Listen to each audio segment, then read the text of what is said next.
Donc, ce qu'on peut dire d'une manière plus générale sur ce genre de situation, c'est que l'urgence à solutionner une demande dont on ignore le problème est en soi un signal très important dont il faut tenir compte. C'est-à-dire que quand la demande qui est envisagée comme une solution ne permet pas de clarifier le problème, enfin on n'a pas accès au problème, donc le problème, on pourrait dire, est énigmatique ou la demande énigmatique, on pourrait le dire, puisque la solution est à relier à un problème directement.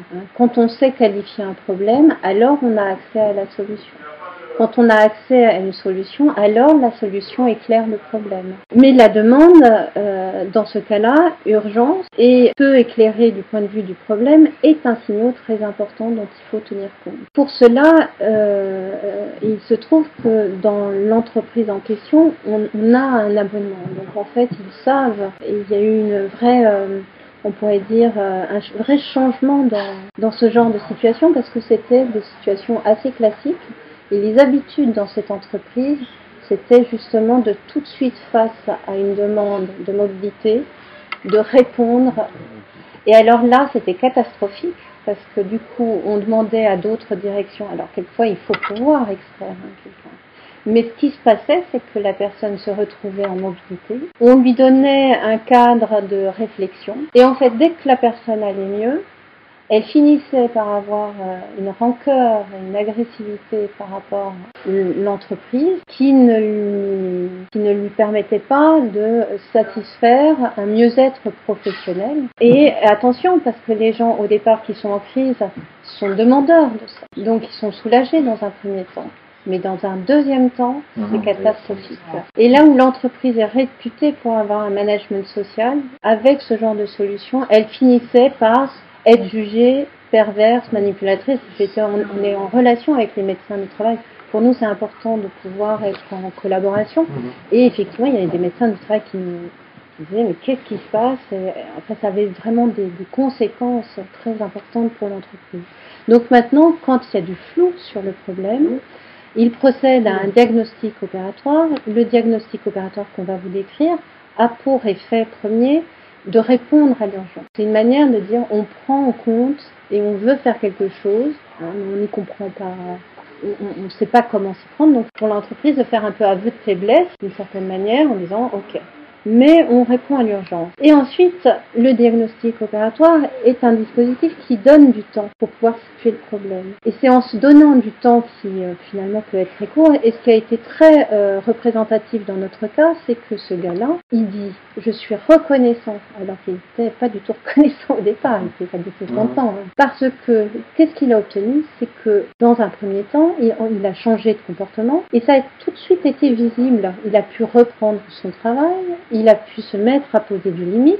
Alors il était toujours au niveau de ses cognitions, enfin dans la volonté de changer. Donc il y avait une frustration, mais il agissait différemment. En agissant différemment, il vivait les choses différemment. Il avait moins le trouillomètre qui faisait qu'il avait tendance à éviter de porter des limites. Et en fait, rapidement, les autres sont venus le retrouver, sont venus saluer le fait que c'est dingue que tu t'en sois sorti aussi, et qu'est-ce que t'es fort. Donc en fait, ça rebouclait sur le fait, sur quelque chose d'important pour lui et d'important pour tout le monde, c'est le fait que finalement, c'est un peu, voilà, on peut avoir une grippe, se remettre vite d'une grippe, et on n'est pas remis en cause pour autant dans sa capacité à faire face à une activité difficile, contraignante, qui est partagée par tout le monde. Donc ça veut dire que lui devient quelqu'un qui, du point de vue de la norme, montre qu'en fait, à un moment donné, on peut être en situation de faiblesse et que on peut récupérer et on n'est plus quelqu'un d'inquiétant, quelqu'un de menaçant. Parce que toute la difficulté sur les RTS maintenant, c'est qu'avec l'obligation de résultat sur la santé mentale, dès lors qu'il y a cette étiquette, qu'elle soit correctement prise ou pas correctement prise, bien souvent ce qu'on observe, c'est que les personnes qui ont été dépressives, burn-outées, on peut voir en ce moment sur Arte, par exemple, il y a un documentaire fait en Allemagne sur des situations d'épuisement, on voit bien les conséquences et les approches traditionnelles qui montrent que on ne peut pas se remettre d'un burn-out. Et donc ça, c'est souvent très contre-productif, surtout sur dans les situations de souffrance silencieuse, parce que si on se sent comme on commence à se sentir fragilisé, on a peur de tout d'un coup être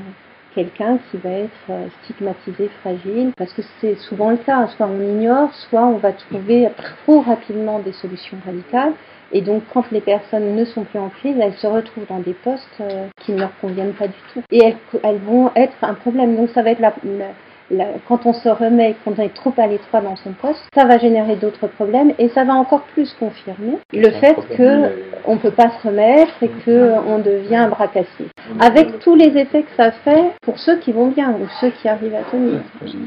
C'est très fragilisant en fait. Donc les RPS à un moment donné, ou la façon si on les gère trop hâtivement, peuvent provoquer, enfin c'est vraiment l'image de avec des bonnes intentions, parfois on peut produire des pires effets. Alors que la réglementation est là pour soutenir et aider, et pour prévenir, voilà, elle devient limitatrice, et donc il s'agit de se méfier de ça. Donc face à une situation de souffrance silencieuse, nous ce qu'on recommande, c'est un diagnostic opératoire qui permet, en fonction du diagnostic tel qu'il est fait, de cibler une action. En l'occurrence, l'action s'est traduite par un coaching en fait de 5 séances ou de 10 séances. Donc souvent dans notre façon d'agir avec le problem solving, très rapidement on peut remettre la personne à l'étrier et on doit accompagner la consolidation.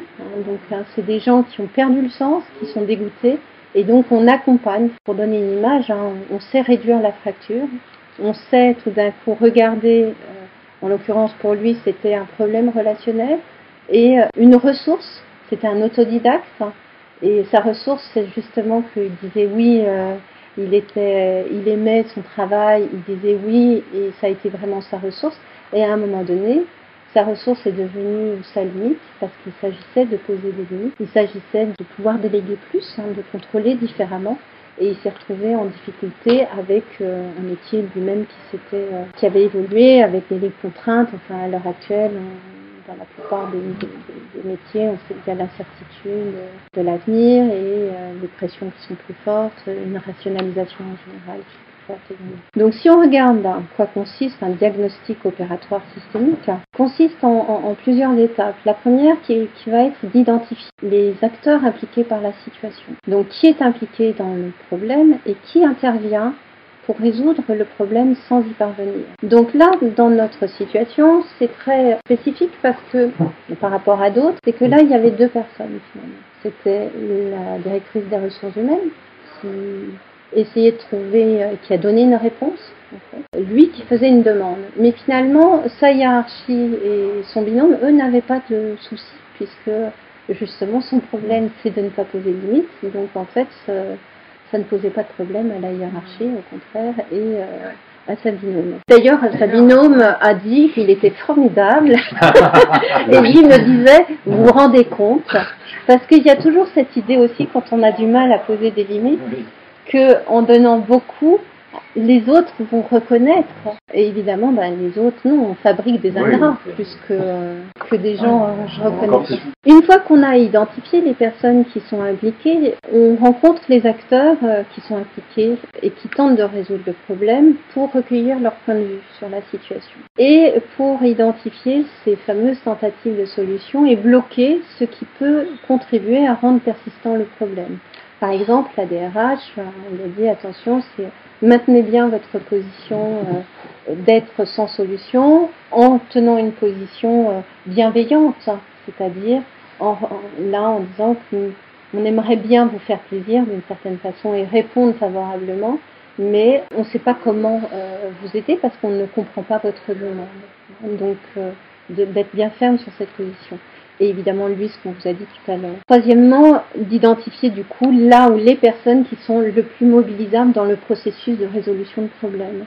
Parce que quelquefois, les personnes qui sont porteuses de symptômes ne sont pas des personnes mobilisables. Le diagnostic, donc notre diagnostic, il est systémique, puisqu'on prend en compte la globalité de la situation, pour concevoir des actions ciblées, qui vise à simplifier évidemment la complexité de la situation mais sans la dénaturer. Tous les interlocuteurs impliqués et concernés par la situation. Donc c'est ce système-là pertinent qui nous intéresse pour bloquer tout ce qui peut contribuer à alimenter le problème. Il est stratégique. Alors, pourquoi est-ce qu'il est stratégique? C'est parce qu'on va prendre en compte les ressources et les limites de chacun pour proposer des modalités opératoires qui soient alternatives, accessibles et efficaces. Par exemple, avec Cédric, les ressources des leviers, c'était le fait qu'il voulait être fort, donc sur lequel finalement je me suis appuyée pour lui demander déjà de réfléchir et de faire des choses qu'il n'avait pas du tout l'habitude de faire et qu'il a pu voir que, par exemple, entre guillemets, je me souviens de ces mots, en se lamentant sur sa situation, parce qu'en fait, il se lamentait, effectivement. Sa femme l'entendait. Et évidemment, à un moment donné, sa collègue l'entendait, parce qu'il faisait des efforts par rapport à elle, et ça sortait de lui. Donc, en fait, il ne le contrôlait pas. Hein. C'est aussi ça qui a fait. Donc, il était le râleur. D'ailleurs, il a dit qu'aujourd'hui, il n'est plus du tout le ronchonneur. Ça, c'est des symptômes aussi qui ont vraiment disparu. Et le fait qu'à un moment donné, il sorte du déni de la situation dans laquelle il était, sa femme lui a révélé qu'elle n'en pouvait plus, parce qu'elle ne savait pas comment l'aider. Hein. Souvent, les personnes qui sont dans le déni, qui ne veulent pas, plus que ça, voir les difficultés qu'ils ont, réagissent très mal aux proches. Enfin, souvent, on voit les difficultés au niveau personnel qui apparaissent. Donc, notre diagnostic, il est opératoire. Alors, opératoire, c'est-à-dire qu'on va donner une assistance qui va permettre de donner à chacun une nouvelle perception de la situation. S'avouer sa faiblesse, c'est être fort. C'est une autre façon de l'aider à concevoir autrement sa conception de la force, avec des modalités nouvelles et personnalisées d'action à mettre en œuvre. Donc, ça se décline toujours sur 3 axes. La stratégie, que font les personnes, et souvent, parfois, la stratégie peut être bonne. Je sais quoi faire pour résoudre mon problème. Du coup, on s'intéresse au deuxième niveau qui serait OK, donc vous savez quoi faire. Est-ce que vous savez comment le dire? Est-ce que vous savez comment communiquer cette stratégie-là aux autres? Quelquefois, on peut être en difficulté dans sa manière de communiquer aux autres. Quelquefois, non. Donc, on sait quoi faire, on sait quoi dire. Mais alors, du coup, on regarde le troisième niveau et qui est souvent amène des solutions qui ne peuvent être que d'ordre paradoxal parce que on va dire que c'est le niveau émotionnel, puisque c'est dans l'attitude relationnelle, dans le sens où je peux savoir quoi faire, je peux savoir comment le dire, mais je vais avoir du mal à adopter l'attitude et donc je vais parfois ne pas oser, donc j'ai une problématique liée à l'anxiété, ou je ne suis pas persévérant. C'est-à-dire que je commence à faire quelque chose d'autre. Et donc, on va donner des moyens. Alors, par exemple, avec quelqu'un de méfiant, d'autoritaire, qui veut beaucoup contrôler, on va dire à la personne, vous devez apprendre dans votre communication à utiliser une ressource relationnelle qui serait le pare-choc. C'est-à-dire que on sait que de manière prévisible, la personne va mal réagir à quelque chose. On va dire à la personne, puisque c'est prévisible et puisque sa réaction est difficile à encaisser, bien vous allez révéler à cette personne avant même qu'elle n'y réagisse sa réaction. On appelle c'est le principe du pare-choc.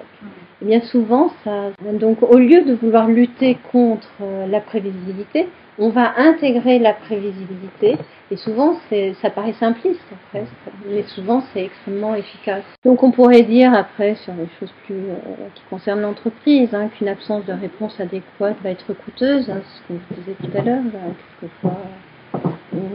Puisqu'il peut y avoir du dérèglement organisationnel, ça peut toucher la performance. Ça peut participer évidemment à dégrader l'état de santé et la performance individuelle, mais aussi collective. Et puis ça peut avoir un impact sur les équipes, parce qu'elles se sentent elles-mêmes dans un climat insécure et impuissantes. Donc ça renforce encore plus le fait, par exemple, d'être fort dans ce cas-là.